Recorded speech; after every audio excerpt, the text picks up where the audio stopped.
प्यारे दोस्तों, हमारे हिंदी स्टोरी चैनल पर आपका स्वागत है। मित्रों, एक बार की बात है, भगवान विष्णु और माता लक्ष्मी आकाश मार्ग से कहीं जा रहे थे। तभी माता लक्ष्मी ने देखा कि धरती पर कई लोग तो बहुत ही खुश हैं और कई लोग बहुत ही ज्यादा दुखी हैं। तब माता लक्ष्मी ने भगवान विष्णु से पूछा कि हे प्रभु, मुझे एक सवाल आपसे पूछना है। तब भगवान विष्णु ने कहा कि प्रिय, पूछो कि तुम्हें कौन सा सवाल पूछना है। तब माता लक्ष्मी ने कहा कि हे प्रभु, धरती पर कई तो लोग दुखी हैं और कई पर लोग सुखी, क्यों, ऐसा कैसे? तब भगवान विष्णु ने कहा कि देवी, यह तो उनके कर्मों का हिसाब हो रहा है। किन्हीं लोगों के कर्मों का हिसाब अच्छा हो रहा है तो कईयों का बुरा हिसाब हो रहा है।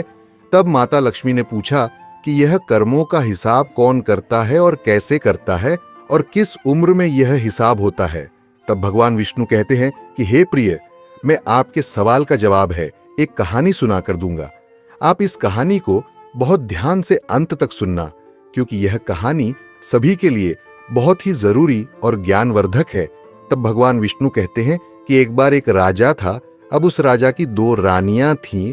पहले के राजा बहुत सारी रानियां रखते थे। घर में बड़ी रानी की ही मर्जी चलती थी। छोटी रानी की हमेशा आलोचना की जाती थी। राजा भी छोटी रानी से उदासीन रहा करते थे। साथ ही राजा उसको ज्यादा पसंद भी नहीं करता था। छोटी रानी के दिन अत्यंत कष्ट में बीत रहे थे। बड़ी रानी का नाम था सरिता और छोटी रानी का नाम था रमा। छोटी रानी रमा के 2 पुत्र थे, मानव और श्याम। राजा अपने दोनों बेटों का भी ख्याल नहीं रखते। दोनों को न तो अच्छा भोजन मिलता था और ना ही अच्छे वस्त्र। बड़ी मां की जली कटी बातें भी उन्हें सुननी पड़ती थी।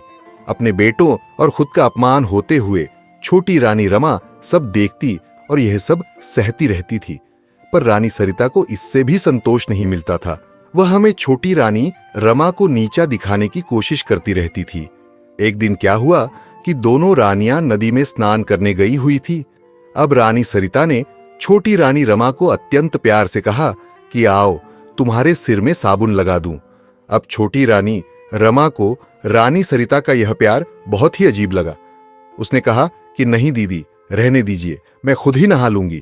तब रानी सरिता ने कहा कि नहीं नहीं, आज तो मैं ही तुझे साबुन लगाकर नहलाऊंगी, अड़ क्या करती। वह ज्यादा जिद भी तो नहीं कर सकती थी, इसलिए वह जाकर उसके सामने बैठ गई। अब रानी सरिता ने साबुन लगाते लगाते उसने चुपके से एक दवा की टिकिया उसके माथे पर डाल दी। दुखियारी छोटी रानी रमा देखते ही देखते एक तोता बनकर टीटी की आवाज करती हुई उड़ गई। अब घर आकर रानी सरिता ने कहा कि छोटी रानी रमा तो नदी में डूब गई। राजा ने रानी सरिता की बातों पर विश्वास कर लिया, क्योंकि उसे रानी सरिता पर बहुत ही ज्यादा भरोसा था। अब छोटी रानी रमा के जाते ही तो मानो राजभवन की लक्ष्मी चली। राजभवन में अंधकार फैल गया। छोटी रानी रमा के दोनों पुत्र मानव और श्याम के दुख की कोई सीमा नहीं थी। उधर तोता बनी रानी उड़ती हुई एक राजा के राज्य भवन में जाकर के बैठ गई। अब उस राजा की एक सुंदर बेटी थी। वह अपने पिता से बोली, पिताजी, मैं उस सोने को तोते को लूंगी। मुझे यह तोता बहुत ही सुंदर लग रहा है। मुझे यह तोता चाहिए। राजा के आदेश से उस तोते को पकड़ लिया गया और उसे एक पिंजरे में बंद कर दिया गया। अब धीरे धीरे समय बीतने लगा। अब उधर रानी सरिता को 3 पुत्र हुए, लेकिन यह क्या, सभी पुत्र अत्यंत दुबले पतले कमजोर, ऐसा लगता था मानो फूंक देने से भी उड़ जाएंगे।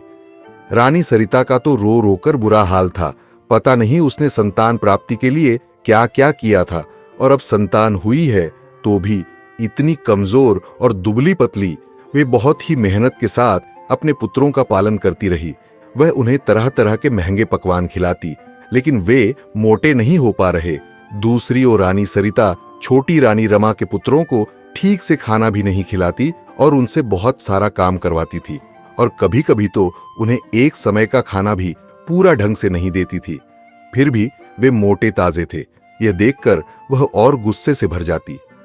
एक दिन की बात है, जब मानव और श्याम पाठशाला से लौटे तो देखा कि उनकी बड़ी मां विकराल रूप लिए हुए बहुत ही ज्यादा गुस्से में बड़ी बड़ी आंखें निकाल रही हैं और जोर जोर से सभी को गालियां दे रही हैं और जोर जोर से रो रही है। साथ ही उसने महल के कीमती सामानों को फेंकना शुरू कर दिया।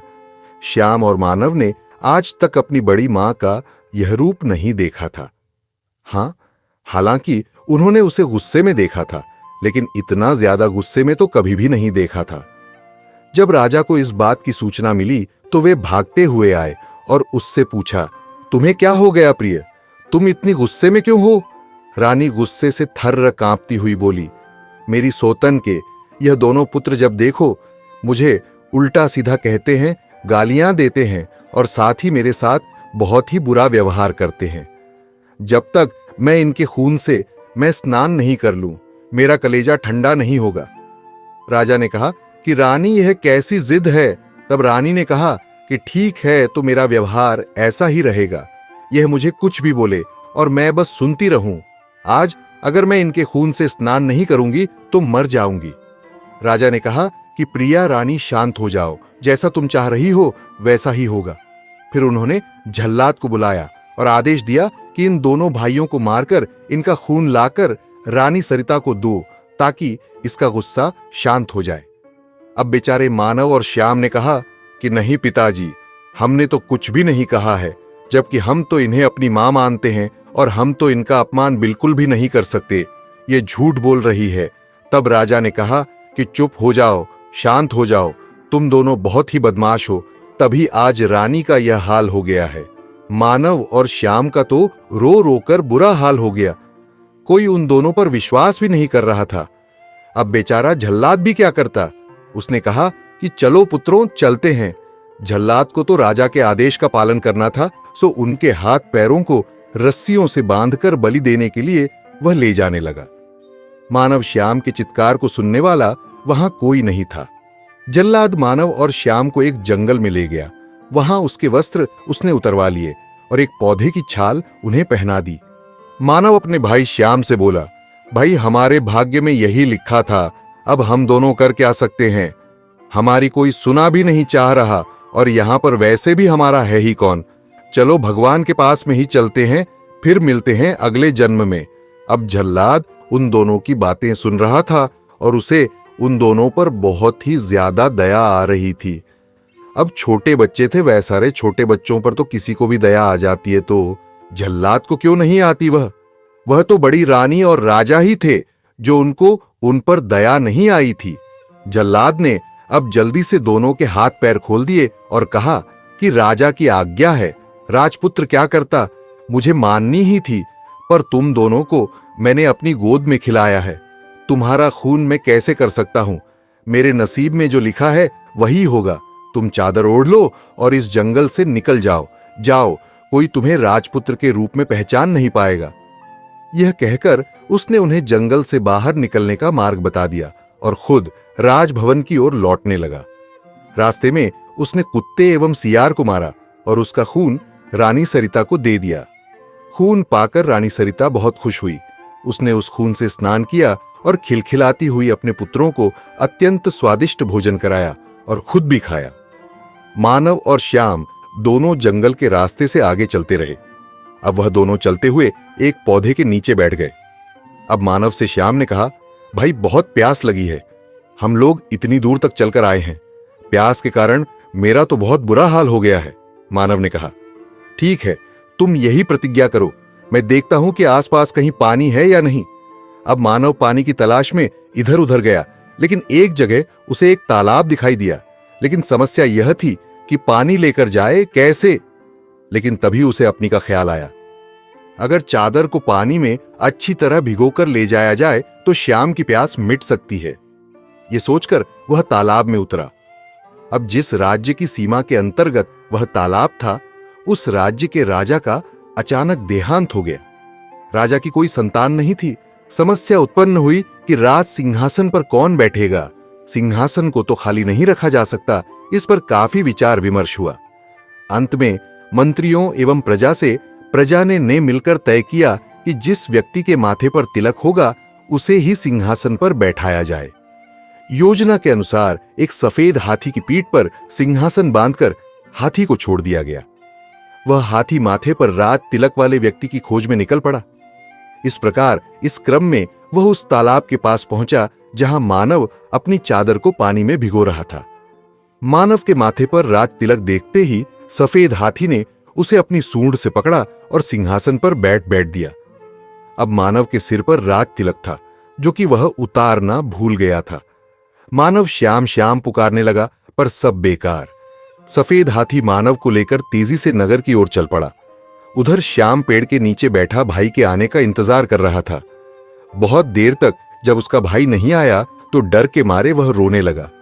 रोते रोते सारा दिन बीत गया। रात हुई तो रो रोकर वह वहीं सो गया। दूसरे दिन सुबह एक सन्यासी घर से गुजरा। श्याम को उस हाल में देखकर उसे बड़ी दया आई।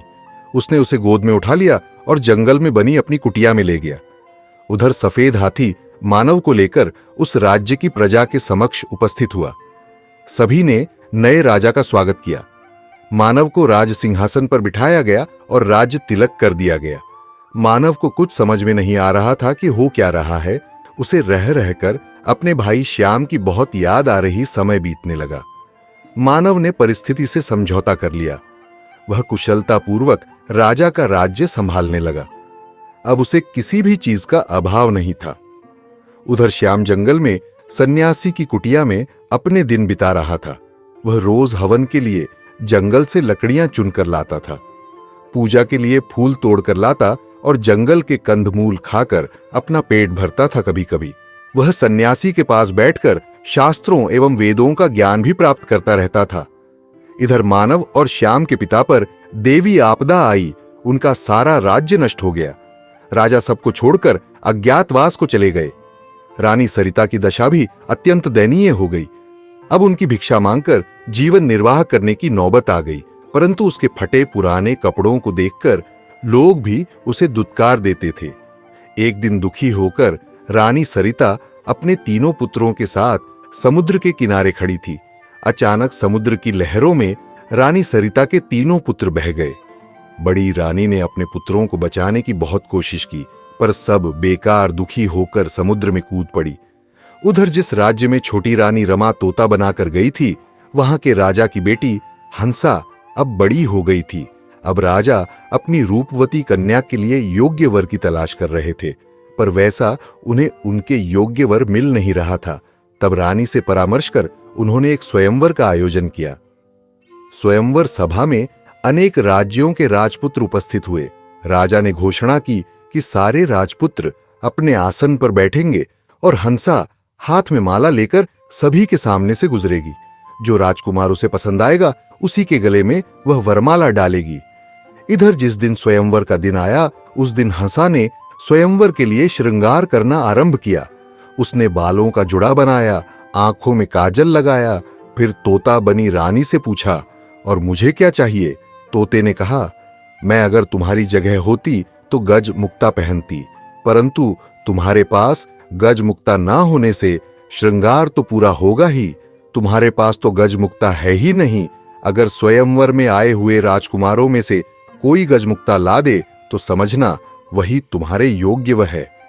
ये सुनकर हंसा ने सारे साज श्रृंगार उतार दिए और घोषणा करवा दी कि जो राजकुमार उसके लिए गज मुक्ता लाएगा उसी से वह विवाह करेगी। अब राजकुमारी की घोषणा सुनते ही सारे राजकुमार गजमुक्ता की खोज में निकल पड़े। राजकुमारों ने सुना था कि सभी हाथियों में गजमुक्ता नहीं होती। समुद्र के किनारे पाए जाने वाले किसी किसी हाथी में ही गजमुक्ता होती है। अतः सारे राजकुमार समुद्र की ओर चल पड़े। समुद्र के किनारे पहुंचने से पहले ही हाथियों के एक झुंड ने उन पर धावा बोल दिया, जिस कारण अनेक राजपुत्रों के हाथ पैर टूट गए, अनेक घायल हो गए और इस तरह सब हताश निराश होकर वापस लौट गए। कुछ ही दिनों बाद यह समाचार मानव बने राजा के कानों तक पहुंचा। उसे राजपुत्रों की दुर्दशा पर दया आई और हंसा के आचरण पर अत्यंत क्रोध आया। उसने निश्चय किया कि वह हंसा के अहंकार को चूर चूर कर देगा। उसने हंसा के पिता के राज्य पर आक्रमण कर दिया। हंसा के पिता की पराजय हुई। मानव बने राजा ने हंसा को बंदी बना लिया। उधर श्याम सन्यासी की कुटिया में दिन बिता रहा था। सारा दिन इधर उधर घूमता रहता और उसका बस यही काम था कि पूजा के लिए सामग्रियां इकट्ठी करता रहता था और रात दिन सन्यासी के साथ में मंत्रों का जाप करता रहता है। उसकी कुटिया के पास एक विशाल बरगद का पेड़ था। उसमें एक कबूतरी और एक बुलबुल रहा करती थी। एक दिन दुखी होकर श्याम उसी पेड़ के नीचे बैठा था। तब उसने उस कबूतरी और बुलबुल को बातचीत करते हुए सुना। कबूतरी ने स्वयंवर की सारी घटनाएं बुलबुल को सुनाई, फिर बोली कि कौन जानता है कि इसका क्या परिणाम होगा। बुलबुल ने कहा कि एक सागर के किनारे एक दूध पहाड़ से खीर सागर में दूध गिरता है। उस खीर सागर में एक स्वर्ण कमल खहुआ है। उस स्वर्ण कमल में एक हाथी रहता है, उसी के सिर में गजमता है। कबूतरी ने पूछा, लेकिन वहां पहुंचेगा कौन? बुलबुल ने कहा, कोई साहसी राजपूत ही वहां पहुंच पाएगा। सारी बातें सुनने के बाद श्याम ने उससे पूछा कि मैं गजमुक्ता लेने जाऊंगा, इस कार्य में तुम दोनों मेरी कुछ सहायता करोगे? कबूतरी और बुलबुल ने उससे कहा, जरूर, लेकिन तुम पहले सन्यासी के पास जाकर उसका त्रिशूल लेकर आओ। फिर बरगद के पौधे के पास जाकर राजपत्र के वस्त्र मांगो। सारी चीजों की प्राप्ति तुम्हें हो जाएगी। श्याम ने सन्यासी से त्रिशूल लिया, बरगद के पेड़ से राजवस्त्र प्राप्त किए और उन्हें पहनकर समुद्र की ओर चल पड़ा। खीर सागर पहुंचकर उसने देखा कि स्वर्ण कमल के बीच दूध की तरह सफेद एक हाथी के सिर पर गजमुक्ता है। गजमुक्ता की रोशनी से चारों ओर उजाला फैला हुआ है। श्याम उस सफेद हाथी की पीठ पर कूदा। जैसे उसने सफेद हाथी के सिर पर त्रिशूल को रखा, वैसे ही सागर, स्वर्ण कमल, सफेद हाथी सब गायब हो गए। वहां केवल एक कमल का फूल खिला हुआ और उसके अंदर गजमुक्ता की माला थी। मनुष्य की आवाज में कमल के फूल ने पूछा, निश्चय तुम राजपुत्र हो, कौन सा राज्य है तुम्हारा? वरना कोई आम आदमी की इतनी हिम्मत नहीं होती कि वह यहां पर पहुंच सके। श्याम ने कहा, मैं राजपुत्र नहीं, एक सन्यासी के साथ जंगल में रहता हूं। ठीक है, तुम गजमुक्ता को अपने सिर पर और मुझे अपने हृदय में रखो। हंसा के साथ तुम्हारा ही विवाह होगा और तुम्हारा जीवन सुख से बीतेगा। श्याम खीर सागर के बालू पर चलता हुआ वापस लौटने लगा। तभी उसे कुछ आवाज सुनाई दी कि हम लोगों को भी साथ ले चलो। अब श्याम भाई आश्चर्यचकित होकर चारों ओर देखने लगा। उसे आसपास कोई भी नहीं दिखा। वह आगे बढ़ा तो फिर वैसी ही आवाज आई। उसने गौर से बालू को देखा तो उसे लगा कि उसके पैर के पास बालू के अंदर से आवाज आ रही थी। उसने त्रिशूल से वहां का बालू हटाया तो देखा कि वहां 3 सोने की मछलियां थी। उसने उनको पकड़ लिया और अपने साथ लेकर चल पड़ा। इधर मानव बना राजा शिकार खेलने निकला। एक दिन सारा दिन भटकने के बाद भी उसके हाथ एक भी शिकार नहीं आया। थककर वह एक पेड़ के नीचे बैठ गया। अचानक उसे याद आया कि वह अपने भाई श्याम को इसी पौधे के नीचे छोड़कर पानी लाने गया था और फिर एक हाथी उसे एक राज्य में ले गया। फिर वह कभी इस जगह लौटकर नहीं आ सका था। श्याम का क्या हुआ? वह कहां गया होगा? क्या वह जीवित होगा? यह सोचकर वह रो पड़ा। उसे अपने भाई की बहुत जोर से याद आने लगे, लेकिन वह कर क्या सकता था? उसने आसपास की जगह पर देखा, लेकिन उसे अपना भाई कहीं पर भी नहीं मिला। भवन में लौटने के बाद भी वह केवल श्याम के बारे में सोचता रहता।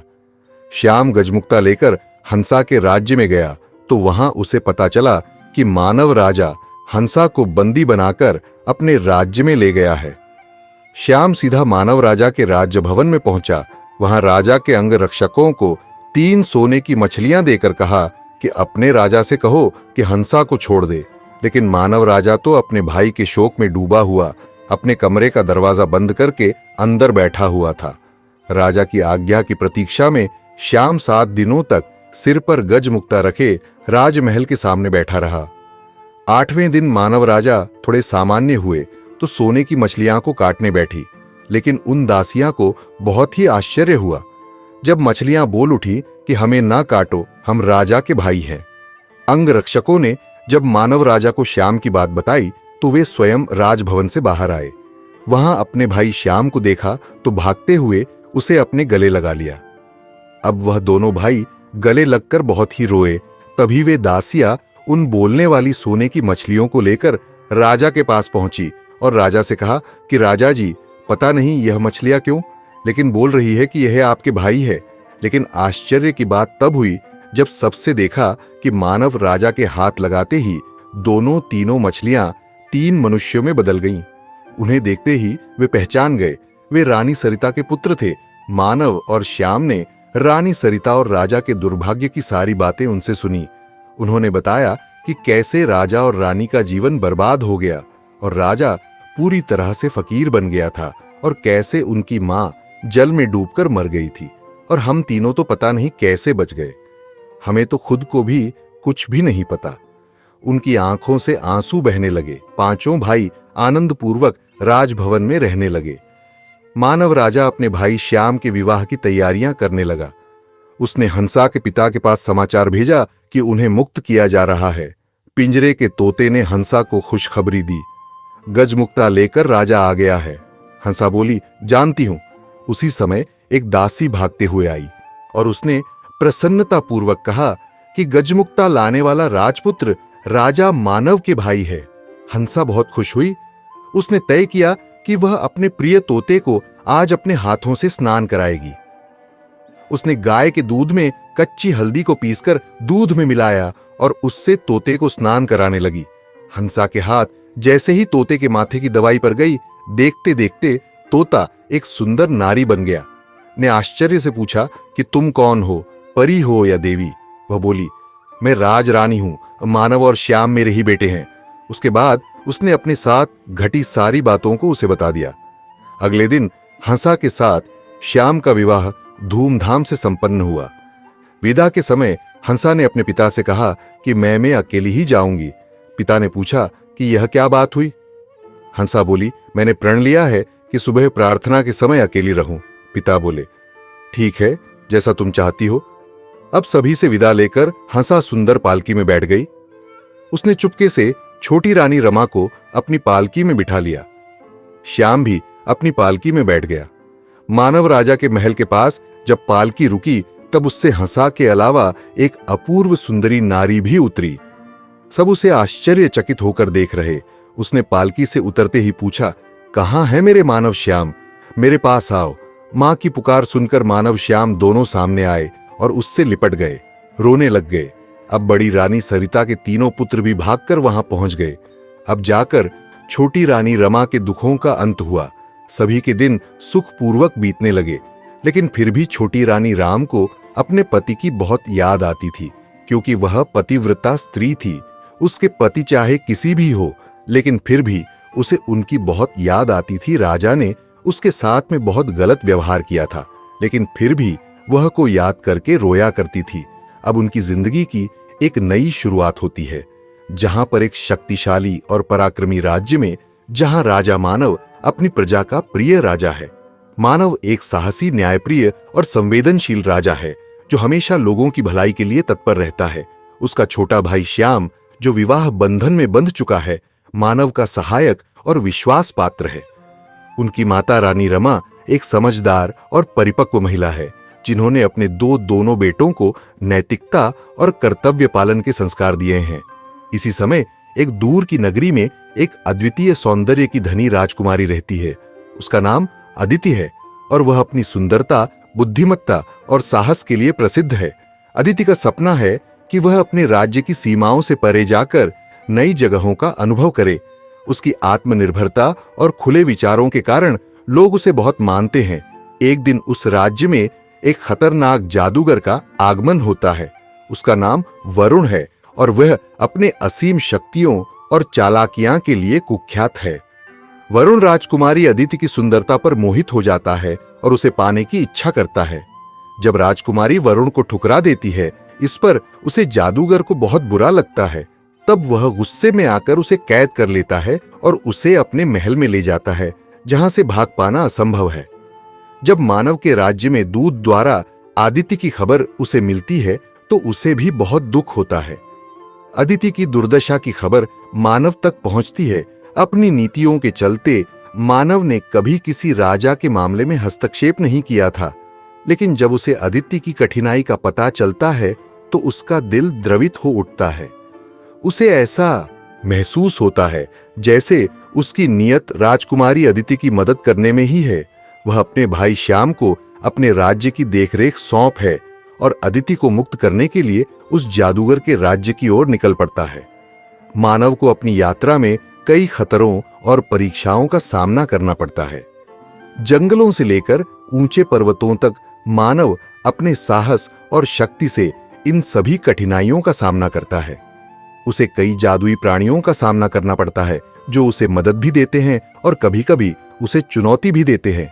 इस बीच वरुण के महल में कैद अदिति भी मानव की यात्रा की कहानियों को सुनती है और उससे प्रभावित होती है। दोनों में आपस में अनजाने में एक प्रेम का अंकुर फूटने लगता है। अदिति के मन में आशा जागती है कि मानव उसे बचाने के लिए आएगा। मानव आखिरकार वरुण के महल तक पहुंचता है, जहां उसे कई तरह के जादुई प्रलोभन और मुश्किलों का सामना करना पड़ता है, परंतु अपने साहस और प्रेम के बल पर वह वरुण का सामना करता है। वरुण और मानव के बीच एक रोमांचक युद्ध होता है, जिसमें मानव अपनी वीरता का परिचय देता है और वरुण को पराजित करता है। मानव अदिति को मुक्त कराता है और दोनों के बीच गहरा प्रेम प्रकट होता है। अदिति और मानव एक दूसरे से अपने मन की बात कहते हैं। अदिति को मानव का साहस और प्रेम आकर्षित करता है और मानव को अदिति की बुद्धिमत्ता और सौंदर्य। दोनों अपने अपने राज्य में लौटते हैं और प्रजा के प्रेम से भर जाते हैं। अब राजा मानव अदिति के पिता को अदिति को सौंप देता है। अदिति का पिता इसके लिए मानव का बहुत धन्यवाद करता है, क्योंकि जब से अदिति गई थी उसे राजा रानी ने खाना भी नहीं खाया था और बहुत दिनों से बीमार था। जब उसने एकदम से अदिति को देखा तो वह बहुत ही खुश हो गया और उसे गले लगाकर बोला कि मैं तो मर ही जाता था, तुम कहां चली गई थी। तब उसने पूरी सच्चाई अपने पिता को बताई। अब वह राजा मानव से बहुत ही खुश हो जाता है और मानव को अपना दामाद बनाने की इच्छा से मानव से बात करता है और कहता है कि मेरी बेटी से शादी कर लो। अब मानव भी अदिति को पसंद करने लग गया था, तो उसने कहा कि ठीक है, मैं आपकी बेटी से शादी करने के लिए खुश हूं। इसके बाद मानव और अदिति का विवाह संपन्न होता है और दोनों का विवाह होने के बाद वह अपने राज्य में लौटते हैं। जब उसके राज्य में खबर फैलती है कि राजा की शादी हो गई है, तो सभी लोग बहुत ही धूमधाम से उनका स्वागत करते हैं और हंसा और उनकी मां उनका बहुत ही भव्य स्वागत करती है। अब ऐसा करते करते बहुत साल बीत जाते हैं। तभी एक दिन राजा को आकर एक द्वारपाल जानकारी देता है कि एक फकीर है जो कि हमारे महल के दरवाजे पर बेहोश हो गया है और वह कुछ भी नहीं बोल रहा है। तब मानव ने कहा कि आप उन्हें खाने को कुछ दीजिए और अंदर लेकर आइए। जब मानव ने देखा कि वह फकीर और कोई नहीं जबकि उनके पिता है, तो उनकी आंखों से आंसू आने लग गए। और जब मानव के पिता ने देखा कि जिस बेटे को उसने कभी भी कुछ भी नहीं समझा था और जिनको मरवा दिया था, आज वह सामने कैसे आ गए हैं, तब वह बहुत ही डर जाता है। लेकिन तभी वह देखता है कि वहां पर उसकी छोटी रानी रमा भी है और श्याम भी है। तब वह और भी डर जाता है। तब वह सोचता है कि पता नहीं मैं कहां पर आ गया, ये लोग तो काफी साल पहले ही मर गए थे कि आज वापस जिंदा कैसे हो गए हैं। तब रानी ने भागकर राजा को गले लगाया और कहा कि आपको मैंने कहा कहां नहीं ढूंढा, आप मुझे कहीं पर भी नहीं मिले, आप कहां पर चले गए थे। अब उस फकीर बने राजा के पास में रोने के अलावा कुछ भी नहीं था। उसने कहा कि तुम तो तालाब में डूबकर मर गई थी मुझे। रानी सरिता ने बताया था। तब छोटी रानी ने बताया कि कैसे उसने धोखे से मेरे सिर में कोई जादुई साबुन लगा दी थी और मैं तोता बन गई थी, लेकिन फिर से मैं इंसान बन गई हूं, और कैसे आपने अपने ही बेटों को मरवाने का आदेश दे दिया था। आप एक कैसे पिता है जो अपने ही बेटों को मरवाने का आदेश दे देते हो। एक सच्चा पिता या मां कभी भी अपने बेटों को मरवाने का आदेश नहीं देते, जबकि उनके बेटे या बेटियां तो उनके दिल का टुकड़ा होती है। लेकिन फिर भी आपने ऐसा कैसे कर दिया। तब राजा ने कहा कि मेरी मति भ्रष्ट हो गई थी, जो मैं रानी की बातों में आ गया था और मैं उसकी बातों में आकर मैंने इतना बड़ा पाप कर दिया था, लेकिन फिर भी वह बच गए। तब मानव और श्याम ने उन्हें पूरी सच्चाई बताई थी, कैसे उस जल्लाद में उनकी जान बचाई थी। उसकी दिल में भी दया थी। उसने अपने हाथों से हमें नहीं मारा, लेकिन तुम्हारे दिल में बिल्कुल भी दया नहीं थी। अब वह फकीर राजा जोर जोर से रोने लग गया और उसने कहा कि मुझे भगवान भी कभी भी माफ नहीं करेंगे, क्योंकि मैंने तुम लोगों के साथ में इतना गलत किया था। लेकिन कहते हैं ना कि जैसी करनी वैसी भरनी, कर्मों का फल भोगना ही पड़ता है। मैंने और रानी सरिता ने जो आपके साथ में किया था, वह हमने इसी जन्म में भोग लिया। आज तक कोई भी कर्मों के फल से नहीं बच पाया है, तो हम कैसे बच जाते? हमने इतने बुरे कर्म किए थे, तभी तो हम कहां राजा से रंग बन गए और कहां आप लोग रंग से राजा बन गए। तभी कहते हैं कि भगवान के दरवाजे पर देर है पर अंधेर नहीं है। तब रानी रमा कहती है कि जीवन में हर व्यक्ति कुछ ना कुछ कर्म करता है। भगवान श्री कृष्ण गीता में स्वयं कहते हैं कि कोई भी मनुष्य क्षण भर भी कर्म किए बगैर नहीं रह सकता है।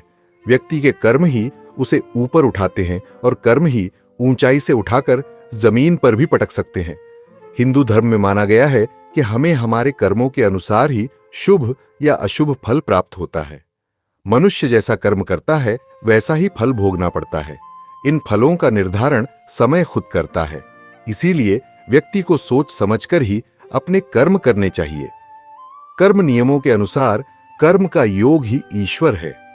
व्यक्ति को ईश्वर से नहीं बल्कि अपने बुरे कर्मों से डरना चाहिए, क्योंकि ईश्वर आपको माफ कर सकते हैं, लेकिन आपके बुरे कर्म आपको कभी माफ नहीं करते। हम अच्छे कर्मों के सहारे स्वर्ग में जा सकते हैं, वहीं बुरे के द्वारा व्यक्ति को नरक की यातनाएं झेलनी पड़ती हैं। जिस व्यक्ति की सोच जैसी होती है उसके कर्म वैसे ही होते हैं। अगर व्यक्ति अपने कर्मों से ही दोस्ती कर लेता है तो वह हमेशा फायदे में रहता है। कर्म नियमों के अनुसार व्यक्ति को हमेशा कर्म करते रहना चाहिए। ऐसा करने से जिंदगी आपको खूबसूरत मौके देती रहेगी। जो नियमों में बंधकर जीवन यापन करता है वह लक्ष्य की प्राप्ति भी करता है। कर्म को यह हम पूजा बना ले तो बंधनों से मुक्ति भी संभव है। तब मानव कहता है कि कर्म वह आईना है जो हमें हमारा असली चेहरा दिखा देता है, क्योंकि कोई भी व्यक्ति अपनी खूबसूरती से नहीं बल्कि अपने कर्मों से बड़ा होता है। व्यक्ति को हमेशा ऐसे कर्म करने चाहिए जिससे वह किसी के काम आ सके। कर्मों की ताकत इतनी है कि इसी के चलते स्वर्ग का सुख ऐश्वर्य भोगने के पश्चात इंद्र को भी अच्छे कर्मों के अभाव में दोबारा योनियों में भटकना पड़ा था। तब और छोटी रानी राजा से कहती है कि कर्म को प्रधान कहा गया है। किसी प्राणी का जन्म उसके कर्म के अनुसार होता है। लोग कर्म से महान बनते हैं, न कि बड़े कुल में पैदा होने से। इंसान छोटे या बड़े कुल में जन्म लेने से महान नहीं, अपितु अच्छे कर्म करने से महान बनता है। कभी कभी हमारे बुरे या अच्छे कर्मों का फल हमारी संतानों को भी मिलता है। यदि आपके या हमारे बच्चे स्वस्थ और खुश रहे, हम सभी को अच्छे कर्म करने चाहिए। अन्यथा यमराज इंसान के हर बुरे कण की सजा देते हैं, जिसमें बहुत सी यातनाएं हैं। अगर आप ईश्वर पर विश्वास रखते हैं तो आपका हिसाब ईश्वर रख रहे होंगे। यदि आप केवल खुद पर विश्वास रखते हैं तो आपके कर्म आपको याद दिलाएंगे कि आपने क्या अच्छा किया है और क्या बुरा। फिर किसी को हिसाब रखने की जरूरत नहीं। किसान जो बोता है वही काटता है, अर्थात बोया पेड़ बबूल का तो आम कहां से खाए। ये पंक्ति तो आपने सुनी ही होगी। इंसान चाहे कलयुग में हो चाहे सतयुग में, उसे अपने कर्मों का हिसाब किताब तो देना ही पड़ता है। जिसने जैसे कर्म संसार में किए हैं उन्हीं के अनुसार उसे अपने कर्मों का फल भोगना भी पड़ेगा। यही संसार का नियम है। इसीलिए अच्छे कर्म करने तथा बुरे कर्मों से बचने की सलाह दी जाती है। भगवान के घर में देर है पर अंधेर नहीं। यह कहावत हम बचपन से सुनते आ रहे हैं, क्योंकि हमारे बड़ों ने हमें जो बताया हमने मान लिया। लेकिन क्या है इसका सही अर्थ? यह आपने अपने जीवन के अनुभवों से सीखा होगा। क्या होता है जब भगवान किसी व्यक्ति के कर्मों के हिसाब किताब पर आते हैं? राजा जी, आपको बता दूं कि एक बार की बात है, दो व्यक्ति मरने के बाद भगवान की अदालत में पहुंचे, जहां उनके कर्मों का हिसाब किताब होना था। भगवान ने चित्रगुप्त को कहा, मृत्यु लोक से इन दोनों व्यक्तियों के हिसाब किताब के छोपड़ा, दोनों व्यक्तियों के हिसाब का छोपड़ा लाया गया। देखने पर मालूम पड़ा कि जो व्यक्ति अभी बेईमान है वह पहले बहुत ही ईमानदार हुआ करता था। उसने इतने अच्छे कर्म किए थे, इतनी ईमानदारी रखी थी कि बहुत बड़ा भाग्य उसको प्राप्त होना था। लेकिन उसके भाग्य प्राप्ति से पहले अंतिम परीक्षा आई। उस परीक्षा के आने पर उसने अपना धीरज खो दिया और वहां से उसने अपने जीवन का रास्ता बदल दिया और बेईमानी वाला जीवन अपना लिया। अब जो भाग्य उसे मिलने वाला था वह कम होते होते इतना कम रह गया कि एक बटुआ ही मिला जिसमें केवल 1000 रुपए थे। देखा जाए तो वैसे उसके नसीब में क्या था? बेईमानी का रास्ता अपनाने से उसका प्रारब्ध प्रभावित हो गया। इसलिए भगवान चाहकर भी उसे कुछ अधिक नहीं दे सकते थे, क्योंकि विधि के विधान के आगे भगवान भी विवश है। अब बारी आई दूसरे व्यक्ति की, जो बेहद ईमानदार था। जब उसका हिसाब निकाला तो देखा गया कि वह पहले बहुत ही बेईमान था। उसकी बेईमानी के कारण उसे बहुत कड़ी सजा होने वाली थी, लेकिन सजा प्राप्त करने के पहले उसको जीवन में सुधरने का अंतिम मौका मिला। उसने वह मौका ले लिया और ईमानदारी वाली जीवन शैली को अपनाते हुए खुद को सुधार लिया। तो उसकी सारी सजा भी काम होते होते सिर्फ एक कांटा चुभने जितनी रह गई। उसे जो कांटा चुभा वह उसकी ईमानदारी का फल नहीं था, बल्कि उसके पूर्व बेईमानी वाले जीवन की इतनी ही सजा बची रह गई थी। भगवान हर बुरे व्यक्ति को भी सुधरने का मौका देता है और से बचने की सलाह दी जाती है। भगवान के घर में देर है पर अंधेर नहीं, यह कहावत हम बचपन से सुनते आ रहे हैं, क्योंकि हमारे बड़ों ने हमें जो बताया हमने मान लिया। लेकिन क्या है इसका सही अर्थ? यह आपने अपने जीवन के अनुभवों से सीखा होगा। क्या होता है जब भगवान किसी व्यक्ति के कर्मों के हिसाब किताब पर आते हैं? राजा जी, आपको बता दूं कि एक बार की बात है, 2 व्यक्ति मरने के बाद भगवान की अदालत में पहुंचे, जहां उनके कर्मों का हिसाब किताब होना था। भगवान ने चित्रगुप्त को कहा, मृत्यु लोक से इन दोनों व्यक्तियों के हिसाब किताब के छोपड़ा, दोनों व्यक्तियों के हिसाब का छोपड़ा लाया गया। देखने पर मालूम पड़ा कि जो व्यक्ति अभी बेईमान है वह पहले बहुत ही ईमानदार हुआ करता था। उसने इतने अच्छे कर्म किए थे, इतनी ईमानदारी रखी थी कि बहुत बड़ा भाग्य उसको प्राप्त होना था। लेकिन उसके भाग्य प्राप्ति से पहले अंतिम परीक्षा आई। उस परीक्षा के आने पर उसने अपना धीरज खो दिया और वहां से उसने अपने जीवन का रास्ता बदल दिया और बेईमानी वाला जीवन अपना लिया। अब जो भाग्य उसे मिलने वाला था वह कम होते होते इतना कम रह गया कि एक बटुआ ही मिला जिसमें केवल 1000 रुपए थे। देखा जाए तो वैसे उसके नसीब में क्या था? बेईमानी का रास्ता अपनाने से उसका प्रारब्ध प्रभावित हो गया। इसलिए भगवान चाहकर भी उसे कुछ अधिक नहीं दे सकते थे, क्योंकि विधि के विधान के आगे भगवान भी विवश है। अब बारी आई दूसरे व्यक्ति की, जो बेहद ईमानदार था। जब उसका हिसाब निकाला तो देखा गया कि वह पहले बहुत ही बेईमान था। उसकी बेईमानी के कारण उसे बहुत कड़ी सजा होने वाली थी, लेकिन सजा प्राप्त करने के पहले उसको जीवन में सुधरने का अंतिम मौका मिला। उसने वह मौका ले लिया और ईमानदारी वाली जीवन शैली को अपनाते हुए खुद को सुधार लिया। तो उसकी सारी सजा भी काम होते होते सिर्फ एक कांटा चुभने जितनी रह गई। उसे जो कांटा चुभा वह उसकी ईमानदारी का फल नहीं था, बल्कि उसके पूर्व बेईमानी वाले जीवन की इतनी ही सजा बची रह गई थी। भगवान हर बुरे व्यक्ति को भी सुधरने का मौका देता है। और था कि मैंने इन सब लोगों को कितना सताया, लेकिन फिर भी इन लोगों ने मुझे माफ कर दिया। और अगर मैं उनकी जगह होता तो शायद आप तक इनको फांसी का दंड दे देता। लेकिन इनका दिल बहुत ही बड़ा है, जो इन लोगों ने मुझे माफ कर दिया। भगवान ऐसी औलाद और पत्नी सभी को दे।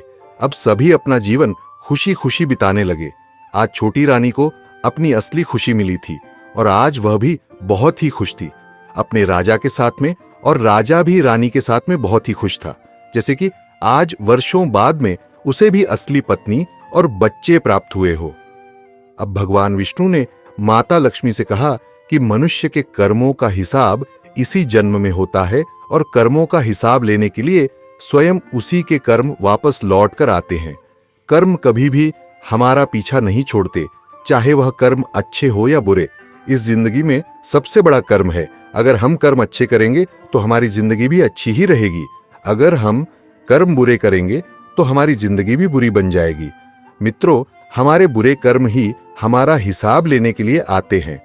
हमारे कर्मों का हिसाब अब हमारे सामने जब आता है तो वह हिसाब कोई मनुष्य, कोई जानवर, कोई पशु पक्षी, कोई भी लेने आ सकता है, लेकिन वह हमारे ही कर्म होते हैं जो हमें वापस मिलते हैं। अब अगर हमें कोई कहता है कि तुम्हें तुम्हारे करने की फिल्म मिलेगा, तो हमें डरना नहीं चाहिए। अगर हम अच्छे कर्म करेंगे तो हमें वह भी दुआ ही लगेगी, लेकिन अगर हम बुरे कर्म करेंगे तो वह हमें बद्दुआ ही लगेगी और हमें डर भी लगेगा। जब हमें कोई बोलेगा कि तुम्हें तुम्हारे कर्मों का फल मिलेगा, इसलिए हमेशा जिंदगी में अच्छे कर्म करो, लोगों का भला करो, और साथ में अगर हम लोगों की सहायता करेंगे और लोगों का भला करेंगे तो हमारा भी भला ही हो, राजा हो या रंक, कर्मों का हिसाब सभी का होता है। कोई कितना ही शक्तिशाली क्यों ना हो, उसे किए फल मिलता ही इसी लोक में कर्मों का फल भोगना ही पड़ता है। कुछ लोग धन बल के आधार पर यह विचार करने लगते हैं कि वे कुछ भी गलत करेंगे तो बच जाएंगे, लेकिन ऐसा संभव नहीं है। इस लोक में भले ही करने का फल आपको ना मिले, लेकिन जब आप तीनों लोक के न्यायाधीश के सामने पेश होंगे तो आपके एक एक कर्म का हिसाब होगा। इसलिए यह बात दिमाग से निकाल देनी चाहिए कि वह बच जाएगा। यहां यदि बच भी गए तो उस लोक में इंसाफ होकर रहता है, क्योंकि जो तीनों को लोक का दंड देने वाला है उससे कोई नहीं बच सकता है। हिंदू धर्म में पुनर्जन्म की कल्पना की गई है, जिसका अर्थ है कि मृत्यु के बाद आत्मा नए शरीर में प्रवेश करती है। गीता में भी यही कहा गया है, आत्मा शाश्वत है, पुनर्जन्म का यह अंतहीन पहिया घूमता रहता है, बिना रुके यह चक्र चलता चला आ रहा है और आगे भी चलता रहेगा। श्रीमद् भागवत गीता में कहा गया है कि कुछ लोग ऐसे जीवन के लिए अपने भाग्य को दोष देते हैं और यह समझ ही नहीं पाते कि उनकी किस्मत इतनी खराब क्यों है। श्रीमद् भागवत गीता के उपदेश में कुछ लोग बेहद आस्था रखते हैं और उसके अनुसार अपना जीवन जीने का प्रयास करते हैं। इसमें भगवान श्री कृष्ण ने कर्म, भाग्य, धर्म जैसे विषयों पर मानव जाति का मार्गदर्शन दिया है।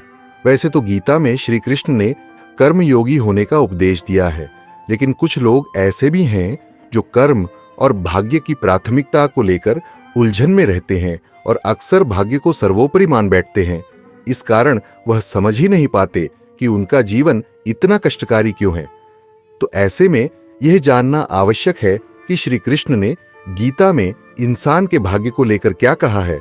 मनुष्य के साथ जब भी कुछ बुरा होता है तो वह अक्सर अपने कर्म की उपेक्षा कर अपने भाग्य को कोसने लगता है।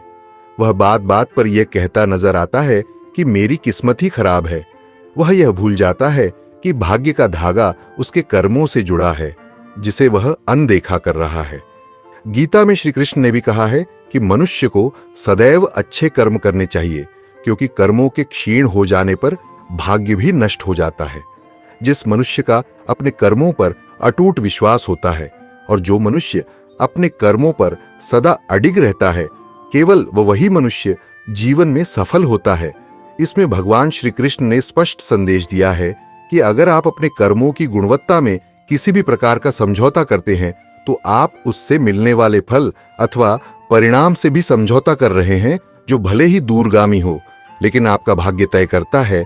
आज जो भी या जैसी भी आपकी किस्मत है, वह आपके संचित कर्मों का परिणाम है। अगर आप भी इस बात से परेशान हैं कि आपके साथ बुरा क्यों हो रहा है, तो जरूर जानिए, गीता में भगवान श्री कृष्ण द्वारा कही यह बातें कर्म के बारे में एवं संचित कर्म के बारे में भी श्री कृष्ण ने गीता में कहा है, ताकि मनुष्य पूर्ण रूप से अपने भाग्य पर निर्भर ना रहे और उसे भाग्य को लेकर एक स्पष्ट नजरिया मिल सके। श्री कृष्ण कर्म को लेकर कहते हैं कि हर व्यक्ति को बिना कुछ सोचे समझे सिर्फ कर्म के मार्ग पर चलते रहना चाहिए। जो मनुष्य कर्म किए बिना सिर्फ फल की चिंता करते हैं, उसे जीवन में सिर्फ असफलता ही प्राप्त होती है। श्री कृष्ण ने इसी असफलता को भाग्य से जोड़ा है। वह संचित कर्म को भाग्य से जोड़ ढाते हुए कहते हैं कि हमारा भाग्य हमारे ही अतीत के कर्मों का फल है। उसी तरह हम आज जो कर्म कर रहे हैं वह हमारे आने वाले कल को निर्धारित करेंगे। इसलिए हमें हमेशा अपने कर्म अच्छे रखने चाहिए, ताकि हमें इसका फल भी अच्छा ही मिले। गीता में भाग्य को लेकर जो भी संदेश दिए गए हैं, उसे पूरी तरह कर्म से जोड़कर रखा गया है। या आप यह कह सकते हैं कि इसमें कर्म और भाग्य को साथ साथ चलते हुए दिखाया गया है। जो लोग कर्म पर विचार किए बिना अपने भाग्य को कोसते हैं, उन्हें श्री कृष्ण सलाह देते हुए कहते हैं कि आप अपना अथवा किसी और का भाग्य नहीं बदल सकते, लेकिन अच्छी प्रेरणा के जरिए आप अपना और उसका मार्गदर्शन अवश्य कर सकते हैं। इसलिए आप अपने भाग्य पर जितना विचार कर रहे हैं, उससे अधिक आपको अपने कर्म पर विचार करने की आवश्यकता है। गीता में श्री कृष्ण कहते हैं कि हमारा भाग्य हमारे ही अतीत के कर्मों का फल है। उसी तरह हम आज जो कर्म कर रहे हैं वह हमारे आने वाले कल को निर्धारित करेंगे। इसलिए हमें हमेशा अपने कर्म अच्छे रखने चाहिए ताकि हमें इसका फल भी अच्छा ही मिले। गीता में श्री कृष्ण कहते हैं, उनके कर्जदार और वफादार हमेशा रहिए जिन्होंने आपके बुरे समय में आपका साथ दिया। अंजाम की खबर तो कर्ण को भी थी, लेकिन बात तो मित्रता निभाने की थी। श्री कृष्ण कहते हैं, शांति, सौम्यता, मौन, आत्म संयम और पवित्रता, यह पांचों चीजें मन को अनुशासित करती हैं। हर व्यक्ति में यह सारे गुण होने चाहिए, तभी वह सही मार्ग पर चल सकता है। गीता में कहा गया है कि आप किसी का भाग्य नहीं बदल सकते, लेकिन अच्छी प्रेरणा देकर उसका मार्गदर्शन तो कर ही सकते हैं। श्री कृष्ण के अनुसार जीवन में कभी मौका मिले तो सारथी बनना, स्वार्थी नहीं, अहंकार मनुष्य से वह सब करवाता है जो अंत में उसी के विनाश का कारण बनता है। इसलिए मनुष्य को जितनी जल्दी हो सके अपना अहंकार त्याग देना चाहिए। श्री कृष्ण कहते हैं, कर्म वो फसल है जिसे इंसान को हर हाल में खुद काटना ही पड़ता है। इसलिए हमेशा अच्छे बीज बोए ताकि फसल अच्छी हो। गीता के अनुसार हर इंसान में कुछ न कुछ प्रतिभा होती है, लेकिन अक्सर इसे लोग दूसरों के जैसा बनने में नष्ट कर देते हैं। गीता में श्री कृष्ण कहते हैं कि मनुष्य को सदैव अच्छे कर्म करने चाहिए, क्योंकि कर्मों के क्षीण हो जाने पर भाग्य भी नष्ट हो जाता है। जिस मनुष्य का अपने कर्मों पर अटूट विश्वास होता है और जो मनुष्य अपने कर्मों पर सदा अडिग रहता है, वही मनुष्य जीवन में सफल होता है। गीता में श्री कृष्ण ने कहा है कि हर व्यक्ति बिना कुछ सोचे समझे सिर्फ कर्म के मार्ग पर चलते रहना चाहिए। जो मनुष्य कर्म किए बिना सिर्फ फल की चिंता करता है, उसे जीवन में सिर्फ असफलता ही प्राप्त होती है। श्री कृष्ण के अनुसार परिस्थितियां चाहे कितनी भी खराब हो, वह हमेशा एक जैसी नहीं रहती है, वह बदलती जरूर है। इसलिए मनुष्य को बहुत धैर्य और हिम्मत से काम लेना चाहिए। श्री कृष्ण कहते हैं कि ईश्वर कभी भी किसी व्यक्ति के साथ नाइंसाफी नहीं करता, वह उसको केवल वही देता है जिसके वह लायक है। श्री कृष्ण कहते हैं, अगर तुमने कोई रिश्ता खोया है या किसी रिश्ते से निराश हो तो वह रिश्ता मुझसे बना लो, मैं कभी भी तुम्हें छोड़कर नहीं जाऊंगा। श्रीमद् भगवत गीता में श्री कृष्ण कहते कि जीवन में कुछ भी स्थायी नहीं है, इसलिए स्वयं को अधिक तनावग्रस्त ना करें। किसी के साथ चलने से ना तो कोई खुशी मिलती है और ना ही लक्ष्य। इसीलिए मनुष्य को सदैव अपने कर्मों पर विश्वास करते हुए अकेले चलते रहना चाहिए। गीता में श्री कृष्ण कहते हैं, दूसरे के कर्तव्य का पालन करने से भय होता है और स्वधर्म में मरना भी बेहतर होता है। श्री कृष्ण के अनुसार हमें दूसरे का अनुसरण या नकल करने की बजाय स्वधर्म को पहचानना, दूसरों का अनुसरण करने से मन में भय उत्पन्न होता है। श्री कृष्ण के अनुसार डर हटाने का एक ही उपाय है और वह है अपना स्वधर्म पहचानना और उसमें जीना। मित्रों, अब आप खुद ही देख लो, आजकल लोग अंधविश्वास से भरे वीडियो को तो देख लेते हैं, लेकिन जो बातें आप में बुद्धि और ज्ञान का संचार करती है वह नहीं देखते। जो बातें आपको भीतरी रूप से बदलने वाली है वह नहीं देखते। लोग फालतू के वीडियो डालकर, उनमें अश्लील फोटो डालकर व्यूज और पैसे कमा रहे हैं और साथ में भगवान की फोटोज भी लगा देते हैं। अगर आप उनके फालतू ज्ञान वाले वीडियो नहीं देखोगे तो उनको बढ़ावा भी नहीं मिलेगा और उन पापी लोगों को जवाब मिलेगा कि आप कृष्ण के नाम पर हमें बेवकूफ नहीं बना सकते हो, और श्री कृष्ण के नाम पर लोग उनको सुनकर अपने जीवन में उतार लेते हैं। हमें गीता को घर घर पहुंचना है, लेकिन यह तभी हो सकता है जब आप सब लोग हमारे साथ हो और आप लोग भी हमारी इस यात्रा में हमारा सहयोग करें और ज्यादा से ज्यादा भगवान की बातों को अपने जीवन में उतारने का प्रयास करें। और अगर आपके मन में कोई सवाल हो, कोई दुविधा हो, तो आप हमें कमेंट बॉक्स में नीचे जाकर पूछ सकते हैं। हम कोशिश करेंगे कि आपकी सभी सवालों का जवाब समय से दे सके। आपने गीता ज्ञान की इस यात्रा में हमारा साथ दिया, इसके लिए आपका बहुत बहुत धन्यवाद। भगवान की कृपा आप पर बनी रहे। अगर मुझसे कोई गलती हुई हो तो आप मुझे माफ कर देना मित्रों। अगर आपको कोई राय देनी हो इस वीडियो के बारे में या फिर अन्य वीडियो के बारे में, तो आप हमें बॉक्स में जरूर हमसे संपर्क कर सकते हैं और अपनी दुविधा हमारे साथ जरूर शेयर कर सकते हैं।